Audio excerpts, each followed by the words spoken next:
TG Geeks, episode 24, June 8th, 2015. What evil lurks on the screen? Let's find out, just in case.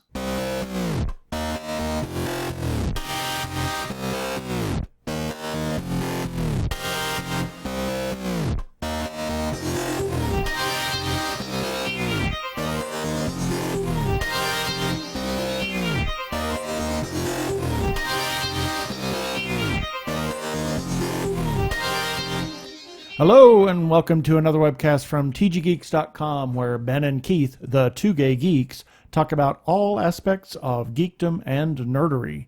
Sci-fi, comics, film, horror genre, you name it, we talk about it. I'm Keith Lane, your producer here at TG Squared Studios in lovely, sort of rainy, humid Phoenix, Arizona. And I'm Ben Raggington, also in, why the heck does it feel like a monsoon, but it's not a monsoon season yet, Phoenix, Arizona. Well, we have an exciting show for you. This time we have an interview as well as our standard birthdays and roundup of interesting news. So let's get to it.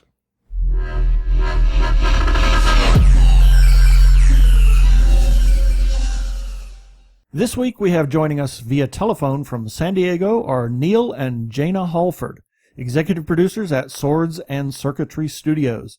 We were introduced to their work last week at Phoenix ComiCon, where we screened their horror short, The Case of Evil. Welcome, Neal and Jana. Hello, and thanks for having us. Oh, no problem. Good to be. It's great to have you two on here, especially after we had the enormous pleasure of being able to screen that short. It's wonderful. Well, thank you very much. We're very happy with it so far, and we've been selected for 20 different festivals. Phoenix, I think, is actually the 15th that it's screened at. We still have some more that are coming up. We've just been extremely happy about the response that we've had to it so far. Cool. Do you want to tell us briefly about Swords and Circuitry and how you got started into filmmaking and what spurred this little short, and just kind of give us a brief overview of who you are? Well, the name Swords and Circuitry Studios was taken from the title of our first official collaboration.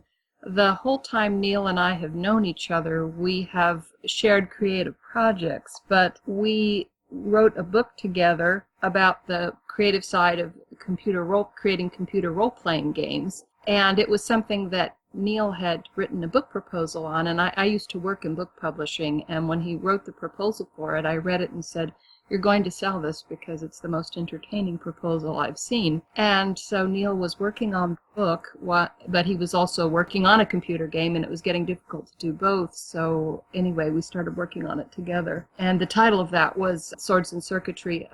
A designer's guide to computer role-playing games. Yes. Cool. And I have had writing as a component of all of my jobs pretty much, and something I found out doing a lot of corporate work, being the voice of different CEOs and all, is if I've heard someone speak, I can write as if I am them. And so you can't really tell what parts of the book were written by Neal and which parts were written by me, because I was able to sound like him. And so anyway, we worked on that together, and then later, as we started doing other things, we just decided to use Swords and Circuitry Studios. Yeah, it's just whenever we were starting to think about, we were starting to do films, and we were trying to decide, well, what are we going to call the name, our brand or our company, what are we going to call it? And we were just chatting with people, and a lot of the projects we were talking about doing were all sort of geeky kinds of things. And so the first film, the film thing that we worked on together was actually a series of online interviews with fans of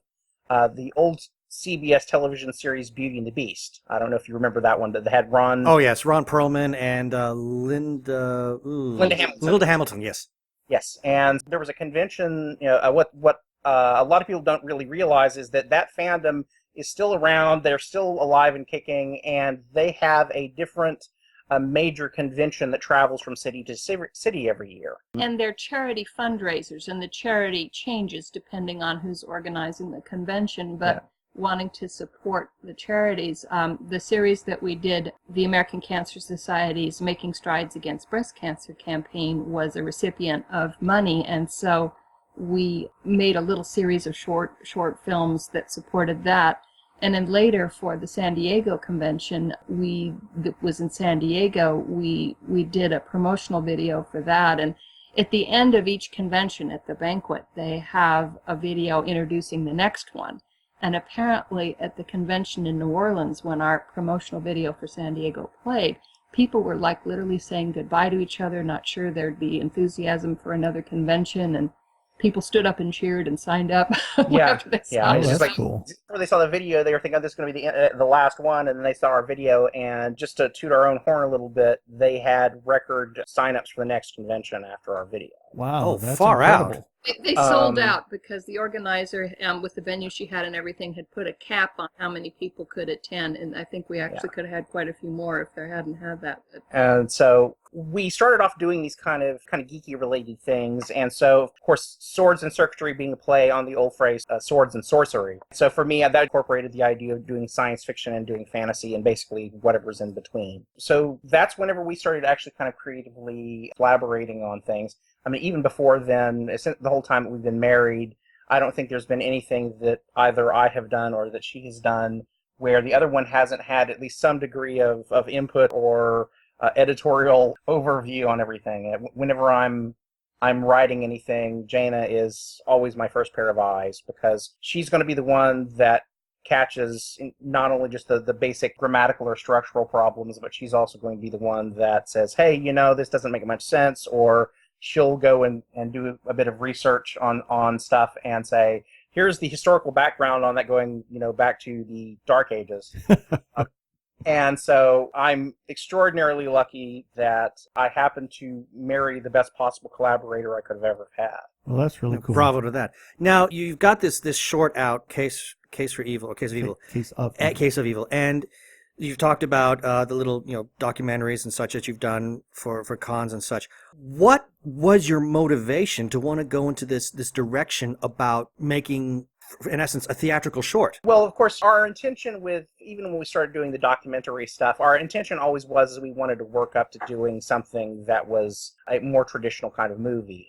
But the documentaries were a good warm-up for us because there's a lot of basic stuff just in terms of getting a feel for how long it takes to do, how long does it take to light things, how long does it take us to throw all the equipment in the car and drive it and all that other kind of stuff. It gives you a good sense of the mechanics behind filmmaking. Exactly. And just, all the basic things about, how do I use this camera? How's the best way to light things and all this kind of stuff. And so it's a kind of a microcosm because you're saying I'm only lighting one scene with one person sitting here, and now we've got to complicate that and move this up to I'm using multiple lights and I'm moving the camera around and changing angles. And so it was sort of the training wheels to get us up to speed so that we could try to do more ambitiously creative kind of projects. And of course, the roots of all this go way back for Neal because I think the film Super 8 that came out a few years ago was really tugged at his heart because he was definitely, as a child, a combination of a couple of the main characters. He was that kid running around with the little camera from Sears trying to film movies. And, you can tell him about what you studied in school. Yeah, I was definitely a kid filmmaker.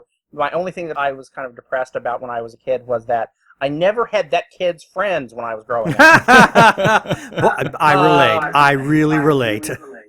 I had just more sort of ordinary sort of neighbors. The closest I had is I did have a friend that was down the street from me who was into model building, and he was kind of interested in films. And so we did do some stuff together. I just never had that group of 10 kids that says, hey, let's get together and make a movie. But in college, I decided I wanted to go into film, but I just realized it was going to be prohibitive. It's because the cost of taking film in college was just way too expensive, because this is back in the days when you're paying for every inch of film, and you're paying 3 minutes of movie on a reel, and that's $4, $5, $6, which at the time is like today paying $20 for 3 minutes of film. Right.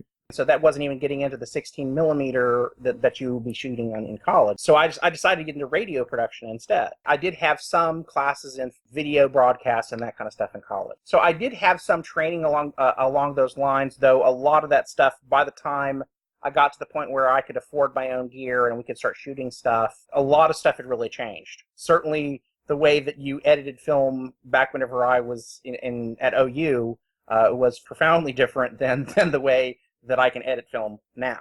Oh, absolutely. So, Jana, what's your story? Well, I had not expected the film, but I do have quite a visual background. I started drawing representational things when I was about 2, I'm told, and I did major in art in college and also took quite a bit of art history. And I love anthropology. I love other cultures. And my senior thesis exhibit was in collage, but I was a painting and drawing emphasis major. And so I had not expected the film side of things, particularly because I'm old enough that back when I was in school, Frank Film got a lot of attention for collage work. That was animated collage, but my own work was so different. It was much more pared down, not this horror vacui of just endless images all piled on top of each other. I wasn't really interested in working that direction. I have great respect for Frank Film. It's just not, just not my work. I started out as an art critic for a newspaper, but most of my career that I've made money at has been two-track, where I have done a lot of internal and external things, newsletters and such for companies. But I've also absolutely love events. They're very creative, so I have done a lot of those in my life, including especially trade shows. I found that logistically, the training with trade shows of getting people and certain items to a particular location at a particular time under certain time constraints has actually helped a lot with producing. Logistics is important. Whenever I started kind of talking about film, it's one of the things I was telling her, that I said, I thought that she would be a really great producer just because her job is all about obtaining resources, getting them in the right location, making sure that all those parts are flowing well. I said, that's what a producer does. Yeah. And that's a producer's job. You're just doing it for a different industry is all. So she's been really great about, helping us kind of figure out, said, okay, we need to be on set at this time. Here's what we need to do before that. And in order to prepare for that, here are the 10 other things that have to be done sort of in advance in order for us to be ready. And also she's still been good about making sure that we're there. We get people to sign the release forms and making sure I's are dotted and T's are crossed and that sort of thing. So the T's are dotted and the I's are crossed. That's what Yes, I would say. So, regarding the case of evil, now let's talk about this. What was the genesis behind this particular story? The Case of Evil, actually, kind of going back a couple of years ago, I was at a film festival that was here in San Diego called Horrible Imaginings. And I had actually been asked to come up and introduce a film for another friend of mine who had a film was showing, and actually I'd done some work on. While I was up introducing my other friend's film, the guy who was the head of the festival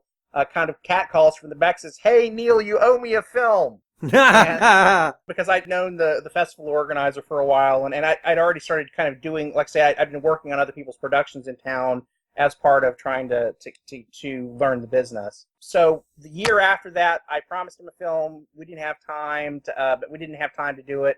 So fast forward to last year, it was just about a month and a half before their deadline was going to close. Oh, my Lord. And I said, I want to do something, but we need to be able to do a short. And the hard part was I could try to sit down and come up with something entirely new, but the problem is that I'm not really good at small, short things, like answers. But I had worked on a project called Scratch a few years earlier, which had actually been a script for a web series. We kind of refer to it as a blues horror series. There was no way we could do that because of the cost. It's a road piece. There's a lot of people. Just the resources involved were way beyond what we had. We thought, well, maybe a little something, maybe a precursor to it, because the series we want to do is contemporary with some flashbacks. But we started playing with the idea of maybe just using a little piece of something from the concept. So ultimately what The Case of Evil became is sort of a flashback set in the same universe of this other web series called Scratch. Oh, cool. Our guiding philosophy whenever we decided we were going to make it was we said we want to go forward with the idea of creating something that feels like the old Universal horror films that were made between the 1920s and the 1950s. I thought it was... That was exactly what I thought. I said, oh my God. It was brilliant. I loved it. Yeah, we had no idea what to expect when we walked into the screening room, and then he started playing it, and I thought, oh my God, I feel like I'm watching an old 1937 horror film that was done by James Whale. Yeah, and it's too bad that it wasn't Saturday night at midnight, or it would have been Mazeppa, It would have been fabulous. Did you guys remember, or did you watch the Plenty Scary Movie? I didn't watch that one. Okay, that was for the for the listeners here is I grew up in Tulsa, Oklahoma, and every Friday night they used to have a program called the Plenty Scary Movie. And every week it was old and usually black and white horror movies. And that was a steady diet for me when I was a kid. That explains a lot. I watched Saturday night Mazeppa's Uncanny Film Festival and Camp Meeting. Yes. You remember that? Mazeppa was wonderful. Being a California girl, we had Mona Lisa out here. You know, she was sort of a Lily Munster, Elvira type that, you know, complete with the over-the-top, innuendo-filled, you know, stuff, which I'm sure zoomed way over my child's head for years and all, but we had that. And to this day with Neal, if he doesn't feel well or if, you know, just can't sleep, stuff on his mind, I will often find him in the middle of the night watching an old, usually in rather deplorable condition, black and white movie, preferably horror. And so anyway, that's something that's very much part of who he is. And I think it is for a lot of people. I mean, I admit initially with that kind of thing, I didn't care for it, but I was towards the end of a big family. And so, you know, I would have to like run out of the room and if things were scary. But then after a while, I developed some affection for things like if all the Japanese made films in the 50s where the monster turns around and you see a zipper or something like that. Yeah. So I started to get sentimental about things like that as I grew older. And so anyway, it's... I think for many people, regardless of what their background is or what the particular show was that brought that to them, many people have that. And one of the nicest compliments we got about The Case of Evil was a couple of months ago. We were at Astro Blackness 2, a symposium at Loyola Marymount. And so I love being around smart people and hearing them talk. So these were largely a lot of black academics from around the country. It was interesting because after our film screened, we got reactions like, this is the film we should have seen when we were growing up. You know, when we were watching Dracula and Frankenstein, we should have had this too. And I loved that because that's exactly what we were trying for. That's exactly what we tried to deliver. And it would not have been possible without our absolutely fabulous cast and crew. And it's worth mentioning that a major force behind us putting this together was Merrick McCarthy, our leading man. He's a wonderful actor, and we'd seen him in other shorts, and he's been on television. He's been on Scandal and He's Criminal Minds and, a few months ago. So. Yes, his star is definitely rising. He had worked in other fields, I think engineering for a long time, and then decided he was going to do what he really wanted to do, and he's doing great. But we had seen him in a production by another local company in a retro piece. It was done for a 48-hour film festival, and it was done in the film noir style with that fabulous lighting and everything, but it was a comedy. But we were both looking at him thinking, my goodness, Merrick has this classic look. He has this, he just, that was the thing about Merrick is that he just feels like somebody from that time period. Yeah, he does. And so whenever we started actually drafting the script for it, I pretty much knew we were going to have Merrick. I'd sent him a note and I said, I've got an idea for something, but it's going to be kind of a retro piece. And I gave him sort of really sketchy thumbnail idea of what was going on. He just said, Neal, don't worry about it. I've read the script. You're awesome. So I really want to be a part of it. The script was definitely written around Merrick. With him in mind. Well, that's great. I thought it was the opposition of the two characters was incredible. Ben initially thought that what was Saucedo? What's Rebecca Saucedo. Right. That her performance was so over the top that it kind of initially turned him off. But I said, think of Bela Lugosi. Bela Lugosi was more over the top than she was. If you really look at his performances, I thought it was brilliant and his was so even keeled, and it was kind of almost, I don't know whether I put in the article, it was kind of like somewhat good versus evil, if you will. And who is who? Is one person really more like the keeper of justice, or there's a lot of interesting ways you can take that. And interesting thing about Rebecca, this was her first acting role, but she used to be a recording artist in South America. And she has that kind of grande dame presence that I thought was really quite wonderful, because that's who would have, the person who would have played her part, the Maya Openskaya type in the old days, that would have been some veteran stage actress. Absolutely. I thought she was brilliant. very over the top. And so we had initially envisioned her role as another African American person, as some Marie Laveau perhaps, or someone like that. And so we were trying to think who we might be able to do the part. And our makeup artist, Francia, has a good friend and said, I have someone in mind, but she's Hispanic. And we were thinking about, okay, well, maybe this could be more the Santeria side of things or whatever. And so we met with Rebecca, and she started quoting from memory the gypsy's speech with Wolfman. Oh, wow. And it turned out that was her favorite film growing up, and she totally understood the genre. So she worked very hard to prepare for the part, and in just a couple weeks' time got herself ready for the filming. And so yeah, she went from no acting experience to us shooting in about 3 weeks. Wow, that's incredible. Well, she did a very good job. She could be imperious, and but of course the funny thing is when you act with nice people, sometimes it's hard to get them to do things. Like it took a little effort to get her to fight with Merrick at the end, and it's like, it's got a gun on you, it's okay, you can. Right. Well, I was gonna say she did a really good job. I mean, I had no idea as to what her actual ethnic background was. I mean, to me, she really came across as a Romanian gypsy. Yeah. So, Yeah. kudos to her for convincing me of that little detail.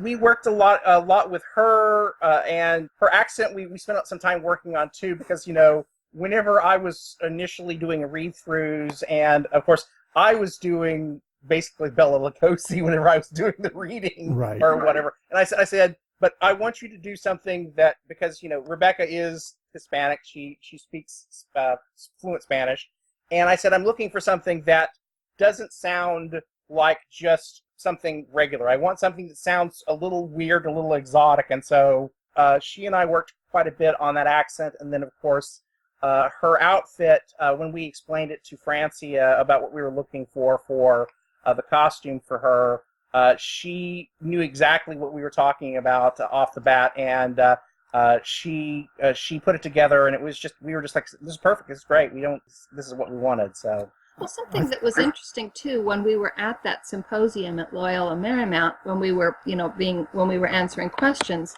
something I mentioned that was, on the one hand, although it was a little bit hard to let go of that image that I'd had in my mind initially of someone that was more of a Louisiana Voudon practitioner, I liked the idea of, once we had Rebecca, that to me it kind of opened up the mystery to maybe make it a little larger. How much around the world did this go? And people were nodding and agreed with that. So sometimes what you have in your mind with film is not what you end up doing, but it can still work. And I think that was a good case of that. Well, you make a good point on that, because for one thing, I had no idea that the movie was originally shot in San Diego. I think it's then revealed later in the credits, but as I was watching it, the two thoughts that ran through my head was, they've got a Romanian actress and they filmed this in New Orleans. Well, we got extraordinarily lucky with the location.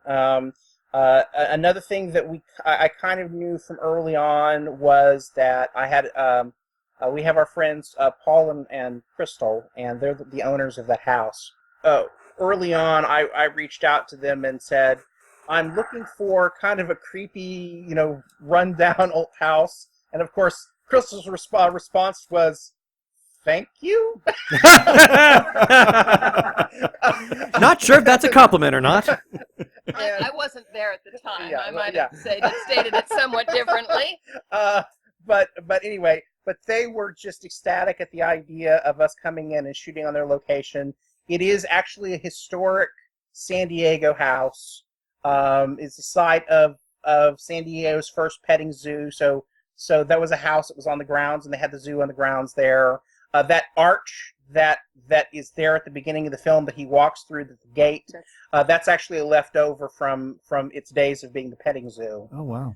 And I liked that, because that seemed to indicate maybe this just wasn't some ordinary house. And with Paul and Crystal's home, they haven't had it for all that long. They literally, I believe, saved it from being torn to the ground. They both love history, the connection with the past. And they're wonderful people, and they were so generous of heart and of their resources. I mean, how many people would just give you the keys to their house and say, do whatever you want? And I was a little nervous when we were moving things around to do the sets, because they have antiques, they have beautiful things that I was afraid would get damaged, but we tried very hard to be careful, and so far as I know, we didn't destroy anything. But they were just, I can't say enough good things about the people that helped make this possible. It definitely wasn't just the two of us. If we hadn't, imagine, I mean, the house was like one of the characters. If we hadn't had that location, Oh, yeah, the effect absolutely would not have been the same. And with our, doing this out of our pocket budget, there's no way we could have come up with anything near that good. Part of it is that there's part of the opening shot whenever he first walks through the gate and he looks up at the house, and you can see it, and then there's this kind of crow's nest at the very top of the house. And something that I felt very strongly when we first went and looked at the place, just to kind of feel out how the filming would work, it just has this feeling like the house is watching you. It's just very kind of eerie. Creepy.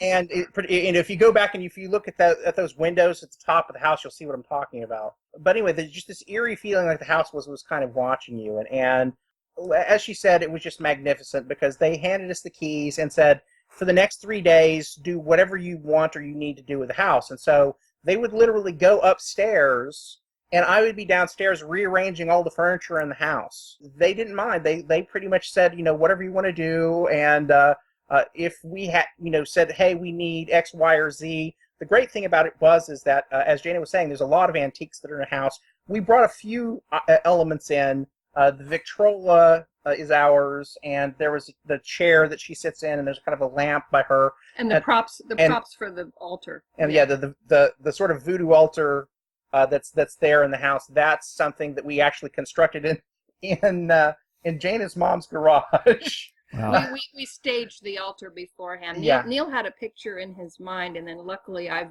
researched voodoo, and so I had some input about what to do. But we deliberately kept it not a literal, out of some kind of voodoo handbook thing, but I just took some elements. Which you can buy on Amazon. Voodoo handbook. Yeah. Voodoo for Dummies. No, and so, like, Neal painted from a board that was just going to waste in our backyard. I had explained about the Veve drawings. They're often done with sand and all, but or salt or any number of things. But anyway, there was one that was for Papa Legba, but also the crossroads. And so Neal recreated that, then embellished it a little, put in little moons for the werewolf and some little stylized guitars. So you can't really see that detail, but this is something that I personally, as a filmmaker, am very into. I believe that if some of those things are there, people will respond to them on some level often. Oh, yes. Those kinds of things will actually, people will pick up on them subliminally. And I mean, it's my fault there's chickens in the beginning, because besides there being chicken feet hanging by the door, I wanted this sort of holistic idea of this woman has chickens, for the usual reasons, for food, for eggs, and possibly for meat, and for her, whatever her products are that she makes that are related to voodoo. And I wanted that sort of self-sufficiency, that sort of her own little world thing there. So that's why I asked if we could get some chickens. And well, originally we only arranged to get one chicken. And then, because I sort of asked around and said, who can get us chickens? Then we were talking, and I said, I think it would actually be better if we got a second chicken. And then Jana, Jana said, well, now we're a 2-chicken outfit. Well, you need a whole herd of chickens. Yeah. So Jana was behind our chicken wranglers that we had on the set for the day. So it's the chicken ranch. Yes. There's something about the movie that I really want to ask, and that is, I've seen other film studios, major studios, that have gone out of their way to try and create something that was, very film noirish and whatever, but it always ends up looking like very polished by today's standards, and that's not what we got with Case of Evil. I mean, it really looked like a movie that came out from 1937 that had been played 1, 2, 300 too many 2 times, if you know what I mean. How did you manage to create that kind of effect in the finished product. It Well, made the movie breathtaking. it was a combination of things. Part of it was the way we lit things, which is there's a difference between lighting for a color movie and a black and white movie, because in a black and white movie it's all about the shadows, and also not being afraid to leave some areas actually in pitch darkness, which in, generally speaking, even in a color movie, they won't, it's very rare that you'll see pools of absolute darkness. And we said, particularly if you look at the values of those old movies from particularly the 20s and 30s, you will have really completely black, inky black areas of the screen, and you'll have some areas of the screen where there's light, but the light is just completely blown out. You can't see any detail.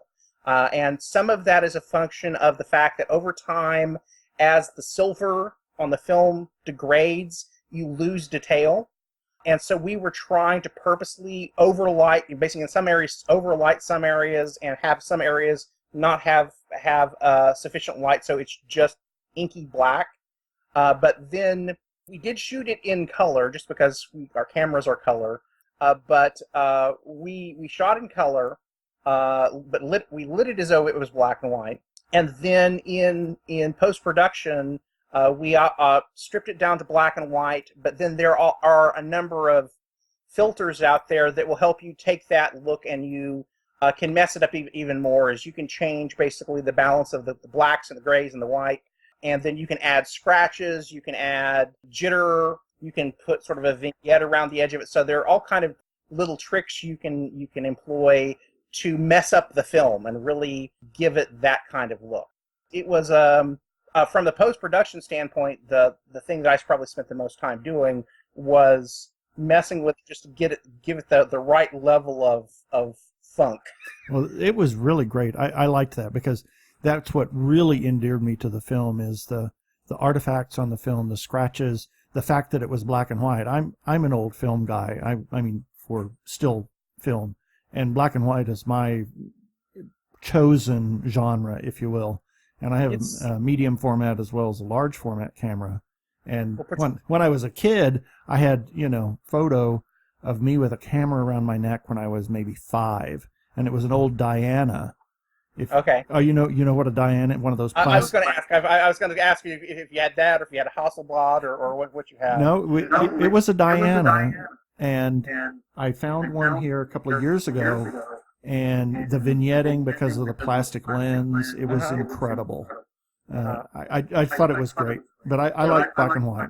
There's a certain look and feel to it, and also too, it's just particularly for doing when you're doing a horror movie. I think that there's something really special about those old black and white horror movies, and beyond just sort of the physical look of the film. Another thing that we actually spent a lot of time talking about with the actors was we did purposely tell them, he said, we want you to make this, bigger than you. He said, right now you're trained for film. With America, said you're trained for film. It says, which is to be very sedate, very calm, and everything else. But he says, I want you to make it a little bit bigger, than they would really let you do today. Particularly whenever you get up to towards the end of the film, I want you to be a little more, over the top. I said, because again, that's that old stage acting approach. We spent a lot of time talking about some of his motions and things that he did. I said that today, that wouldn't be the way that you would do it, because it looks, or it's inaccurate or whatever, but he goes, but these are the ways this would have been done in 1940. Robert, our armorer that supplied a gun that was, from the right time period, he was explaining how you would actually draw a gun and how you do it in a movie are two different things. And, Well, so he was showing him the normal way. I said, I said, this is 1940. He says, you pull it from the hip and you shoot without looking. Mm-hmm. Yeah, exactly. It's funny the conventions that we've come to accept, from things like that. But I believe that love for that genre really is what's speaking to people that like the film, because there is that connection with those wonderful old films. I felt tremendous connection to people that made them when we were on the set. it was very hot. For some reason, we're always shooting in August or something, and we, Yeah, we have an art for that. There's no air conditioning in this historic home, and we couldn't run fans or anything because of the noise, and no one complained. We just have the best cast and crew. But I felt very close to the original filmmakers of those Universal-type films because they had a lot of the same constraints we did. I doubt most of them had air conditioning. They had budget constraints. They were shooting films, really full feature-length films, in not much more time than what we had for our short. So I felt very great respect for the people that had come before when we were working on this. Right. Speaking of time, were you limited in the amount of time? Well, we were up against a submission deadline for the film festival. And then add the fact that one of the things when you're shooting a film is, particularly if you have more than a couple people involved, you are trying to wrangle a date where everybody's going to be available. Now, if we were a larger production, we could have said, okay, here is how much we're paying, and we can basically say, okay, everyone will show up on that time because they're being paid to do it, but everybody was a volunteer. And so, as a result, you're having to wrangle around everyone's schedules. And so, basically, here are 3 days where we will have you on set. Well, while we were doing this, Merrick suddenly got a call from his agent and needed to go make an industrial film. And so we had to juggle a little bit there. And it's hard, when we have, somebody that just got into full makeup or whatever and someone else has to leave. Just something that goes with when you have volunteers. And so we had unexpected departures from the set, which were kind of harrowing for us. They were just situations that we were able to work around, but it was just unfortunate for us because we had been expecting on one night that we were going to be shooting probably until 1, and then a critical individual had to leave at 9. And again, so, we can't blame people for that because they were donating their time, they were volunteering yes. for all this, and so and then also, just the thing of people having jobs and lives and kids that need to be taken to and from school, that we can't have unlimited time. This is a lot easier if all the people working on your film are all college students or high school students who have nothing else better to do. Right. Yes? On the Case of Evil, that is a really great film and a short film, but when I was asking about time, it was more of, did you have a time limit that you were up against? Yeah, some kind of time constraint in regards to how long the the short length could of, be. Yeah, for the length Oh, of okay, it. I see. In terms of time, is that generally speaking, we knew that we wanted to that we were going to first have it premiere at this film festival that was here in town, the one that Miguel had been harassing me about a couple of years earlier. But we knew that we wanted to be able to put this on the festival circuit. And generally speaking, 10 minutes is kind of pretty much the upper limit for most festivals, accepting you as a short. Wow. We still managed to squeeze it out and get 10 minutes and 48 seconds. Yeah. I thought it was too short, actually. I would love to have seen more. Everyone would have. That's, of course, the comment that everybody gives us is the fact that, oh man, it's already over. Man, I wish this was a half an hour or an hour or whatever. Which, at least to our minds, say, well, that's a good thing, because it says if you wanted to see more of it and you're curious about more of it, that's a good thing for us. Right. I think we could have easily, if we weren't thinking about the festival circuit and getting this scene, I like the old Twilight Zone, and there's certain moments, particularly when the character of Deke, you see this other side of him. There's some angles that to me are very Twilight Zone, so I could see this easily being a half hour. Yeah. And so if we'd had fewer constraints, we might have been able to do that. But as far as making anything more... Yeah, well, it would have been problematic because it's just, with the festivals, you fall into this weird sort of no man's land because, 10 minutes is about as long of a short as most film festivals will accept. Then on the other side is they pretty much expect that it needs to be an hour or longer in order for it to be a feature. Wow. I never really felt like that we could pulling it out to an hour or longer. One approach to do it is you could make it's Evil Star is Born. Right. Which I kind of feel in some respect that film has already been done. The one thing that I like about The Case of Evil is that it kind of plays on the old Crossroads trope without necessarily being a retread of that. Right. There are elements of that in that, but there are a lot of other stuff that we kind of pulled into this that we feel are fairly unique to this film. And as I mentioned, there's elements of this that tie in so directly with the blues horror short series that we want to do. So the story may get expanded upon if we're able to do our series, because there's a lot of interesting questions and concepts in the short that there's lots of room to develop. I feel very strongly that in the story, if someone does what they need to do to get hold of this guitar, they've already crossed a line before they even have it. I also think in real life, some people basically sell their soul and still don't get what they want. But, in film, you get to go bigger.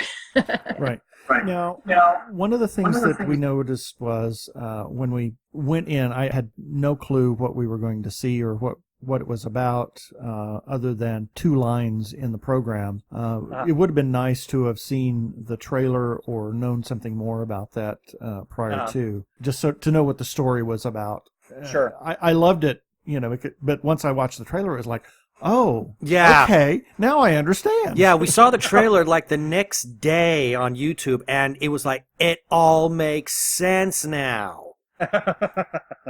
So, so regarding the trailer, what was the motivation to create that? I mean, I loved the trailer. That was so much fun to watch. Well, of course, the trailer, we had exactly the same philosophy with the trailer that we did with film itself. It said that if we want something that looks like a trailer that would have run in theaters in the 40s. And so we went back and we watched all of the trailers for the classic Universal films. We're kind of a mishmash. If you go back and you look at Wolfman and Dracula and particularly Frankenstein, if you look at those trailers, you'll see a lot of genetic similarity there in terms of whatever. And so we were definitely trying to lift that feel of things as well. And that was, the trailer was originally created for some friends that had a different horror film festival. We made our debut of the short at Horrible Imaginings for Miguel Rodriguez, but there was another horror film festival locally before then, and so Michael and Phil. We had the deadline for submitting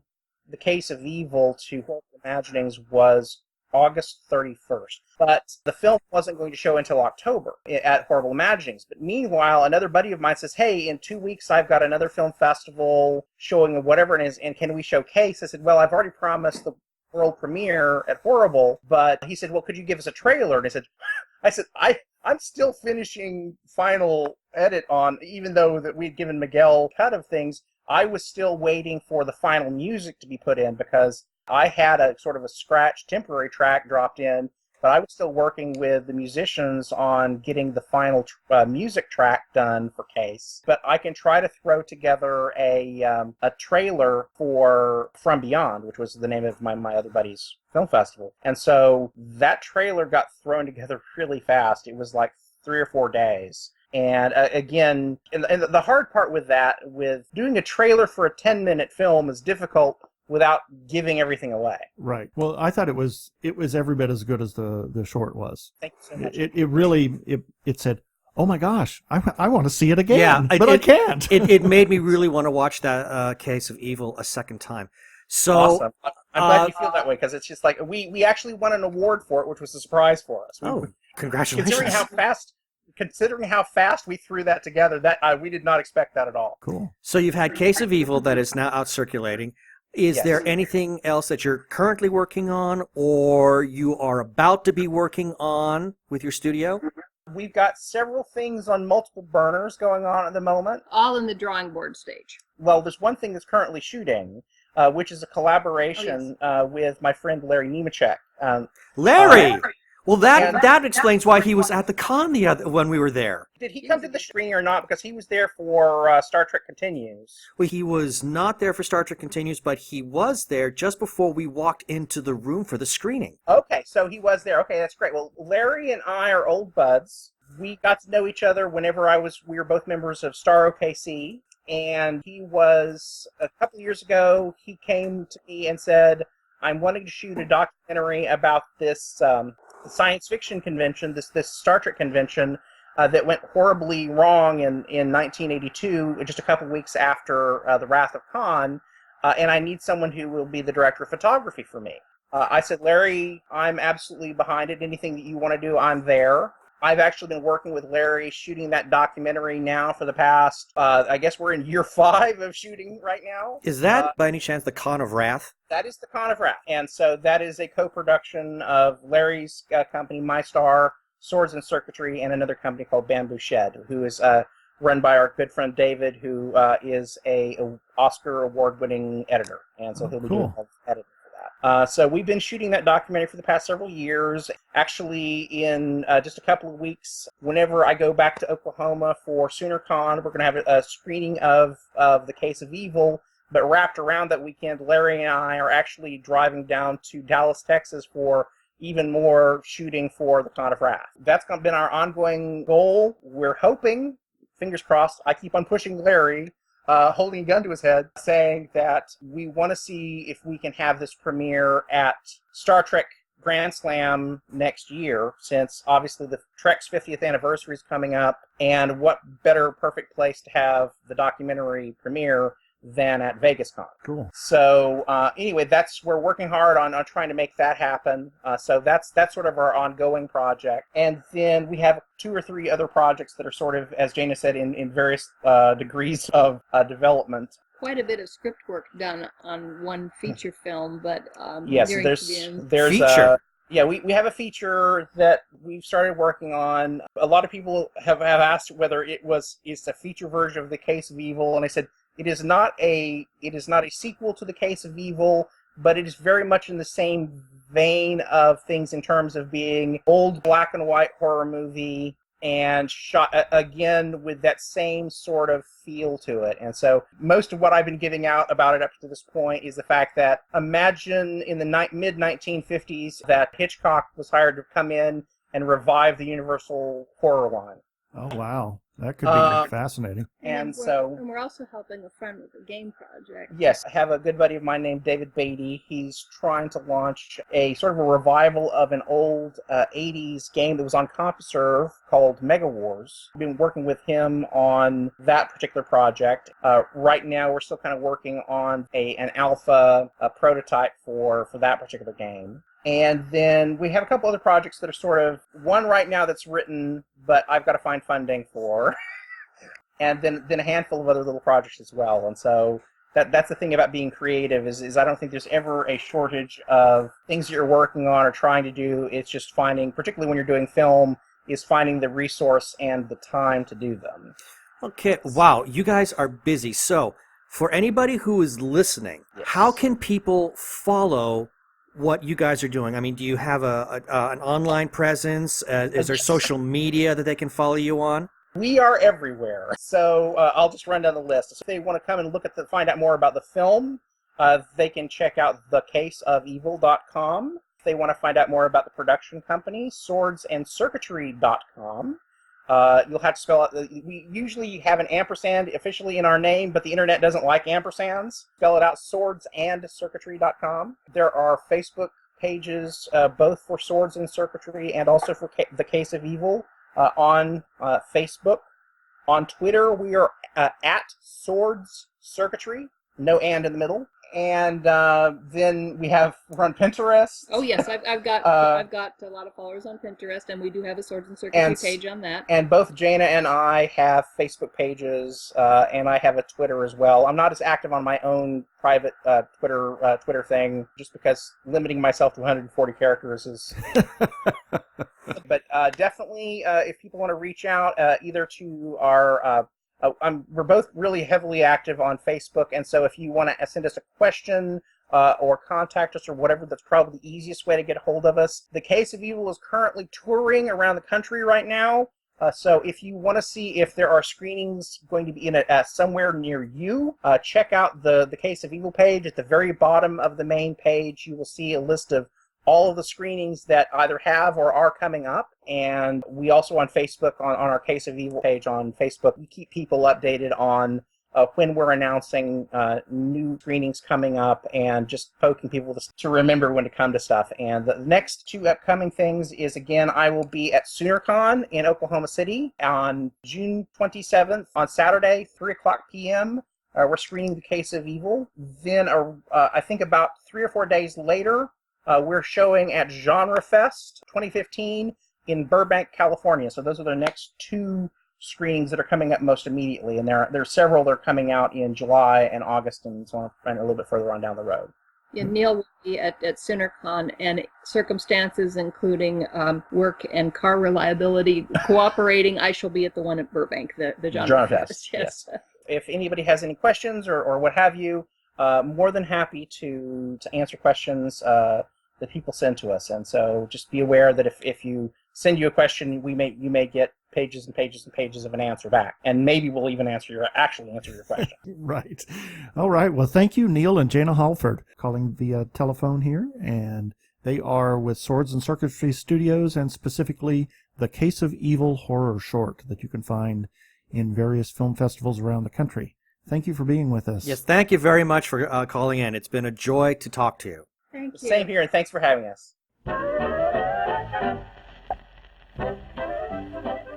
Here are a few selected birthdays for June 8th through June 14th, 2015. On June 8th, Colin Baker is 71. Robert Preston was born on June 8th, and Frank Lloyd Wright was born in 1869 on June 8th. And I bet the hospital was just beautifully built. Exactly. June 9th, Natalie Portman is 33. Michael J. Fox is 53, and Johnny Depp is 51. June 10th, Judy Garland would have been 93. Oh my God. Sadly, she passed away shortly after her 47th birthday on June 22nd, 1969. It's also the day of the Stonewall riots. Imagine that. June 11th, Gene Wilder is 81. 81? 81. Wow. Hugh Laurie is 55, Peter Dinklage is 45, and Joshua Jackson of Fringe, 36. June 12th, Anne Frank was born in 1932. And on June 13th, Tim Allen is 61, Stellan Skarsgård, 63, wow, and Malcolm McDowell is 71. Good grief. These are all people that I grew up with, so it's hard for me to imagine that they're at this age. Yeah, and Burl Ives was born on June 14th in 1909. So, that's all we have for the birthdays this week. Let's all go to the lobby. Let's all go to the lobby. Let's all go to the lobby to get ourselves a treat. It's a party and you're invited. I'm Tim Calloway, your host and keeper of the Mouse Castle Lounge, your weekly dose of news, commentary, and interviews from the world of Disney, served up with your favorite tasty beverage. Drop by and see us at themousecastle.com or just look for the Mouse Castle on Facebook. It's good times and great conversations about the house that Mickey built. By the way, did you know that Walt Disney's favorite drink was a Scotch Mist? I'm more of a martini man myself. We'll see you soon at the Mouse Castle Lounge.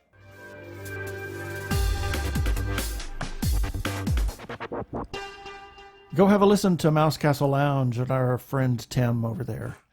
Well, it's time for some feedback.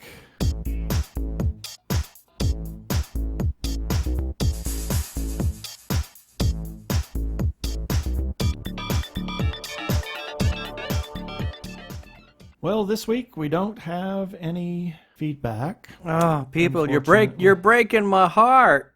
You know where to give us feedback: on our Facebook page, YouTube episodes, or at tggeeks.com. You could receive a shout out in a future episode.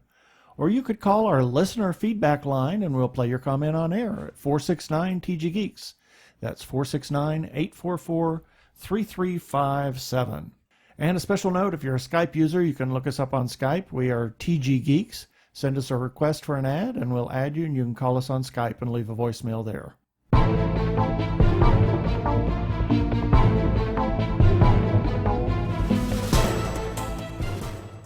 Well, there's just a couple of things that I want to hit on.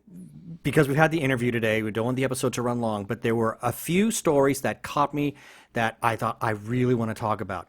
One show that Keith and I are really huge fans of is Elementary. We've said this a number of times now. And we got season 4. That'll be coming up in just a couple of months. They've added a new cast member, and I Could not be more excited. This man has become so enormously popular over the last several years.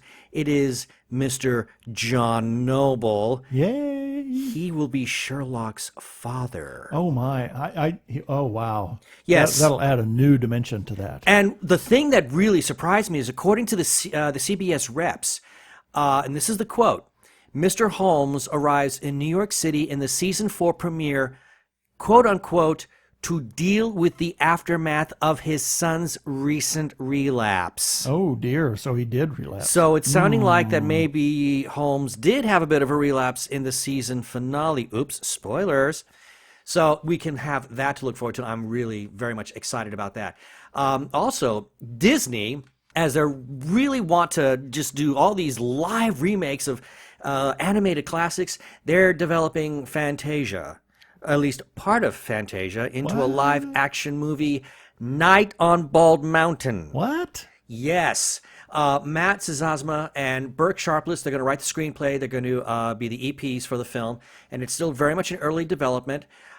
This is going to be the latest live-action reimagining of the animated hit. Other live-action versions, are Beauty and the Beast, which is starring Emma Watson. Jon Favreau has got a live-action Jungle Book. And there's a host of others. So obviously this one is still very much early in development, but keep your ears close to the ground on that one. And if we learn anything else, we will be sure to share it with you. And then lastly, Guardians of the Galaxy 2 had their script turned into the Marvel bigwigs. James Gunn submitted that. And from what we've been hearing, everybody at Marvel loved it so much that they just handed it back to him with big thumbs up. Oh, so wow. that is That's a very, very, very exciting. And he even showed it to Chris Pratt, who said that after he read it, it left him in tears. And this is what it was said. It's a very moving script. One of the main things with Guardians of the Galaxy is to not add a bunch of characters, not to make it bigger in that way, but to go deeper with the characters. And yeah, there's going to be the big things we've come to expect from those big battles and action sequences and things like that. Big, colorful locations and beautiful set pieces and wonderful designs by visual effects, etc., etc. But he says, what really matters to me is going deeper into the characters and getting to know them more emotionally. And I think that's what Chris Pratt's really excited about. Great. Because there's talk about Peter Quill learning who his father is. And given the kind of emotional heartbeats and little nuances that James Gunn did with Guardians of the Galaxy, the first one, especially regarding Groot, I can only imagine that he's going to really push some very, very strong buttons. Yeah. And I don't think Chris Pratt, I don't think he'll be the only one who have cried when he read the script. If this comes off the way that I hope it will, all the Marvel fans are going to be coming out with, at the very least, a severe lump in their throat. So that's pretty much all that I've got at this present time. But those are things I'm really, really excited about, especially the John Noble. That's really exciting. Yeah. And just a couple of things that we're kind of watching currently. We decided that we would pick up Grimm. Boy, have we been mainlining the snot out of that. And the only reason that we really ever decided that we'd ever pick up Grimm is because back in our days when we were associated with Slice of Sci-Fi, we interviewed two of the characters. We interviewed Reggie Lee, who is Sergeant Wu, and Claire Coffey, who is Adeline Shade. And they talked about the show, and we weren't watching it at that time. By that point, I think the series was already in its second year. Second or third, Yeah. I think. But it was, we decided we'd pick it up, and just based on those, two interviews that we did, and oh my Lord, we got hooked on it on the first episode. Well, one of the funny things, though, is that at the time we started watching it, we had been watching Daredevil. And in the first quarter of Daredevil, it's just really dark and super intense. And we needed something to break it up with, so we turned to Grimm. Which in a way, it's kind of funny. But if you compare Grimm to Daredevil, Grimm is pretty light. Yeah, it's not Grimm. Yeah, but but boy, have we just been devouring it. I mean, we've already gone through the first 3 seasons, and We had to buy season 4. Yeah, we finally bought season 4 today, and we've just watched the first episode, and we've been loving it to death. So we'll be ready for season 5 when it comes up. Yay. And then last night, we caught the first episode of the new Netflix series Sense8. That's by Straczynski and the Wachowskis. Wow. Wow. Yeah, that's a big wow. That's a big, oh my word. It left me a bit overwhelmed. Yeah. It's a very odd story, but I believe I think that's the intent. I think it's supposed to be that kind of weird. And then as we move on and move further into the series, all the threads begin to come together, and then we'll start to better understand it. So everybody who's already seen the majority of the series, they've all said the same thing. You need to have patience, but by the time you at least get the halfway point, it really just becomes gripping and you can't stop watching. Yeah. And, of course, we're waiting for Defiance. It comes back this week, I think, on the 12th. I believe it does. Yes, it comes back this week. That's kind of it. Yeah, I think we've got a couple of other Netflix shows that are coming out later this year, but as far as immediate viewing goes, that's pretty much where we're at this present time. Okay, that should about do it for this episode of TG Geeks Webcast. Be sure to check out our article for this webcast episode. We'll have several links on the page. The link to the trailer for Case of Evil. And remember, you can comment on our Facebook page or our website, tggeeks.com, or you can leave us a voicemail at 469-TG-GEEKS. That is 469-844-3357. From TG Squared Studios, I am Keith Lane. Thanks for listening. I bid you peace. Cheers.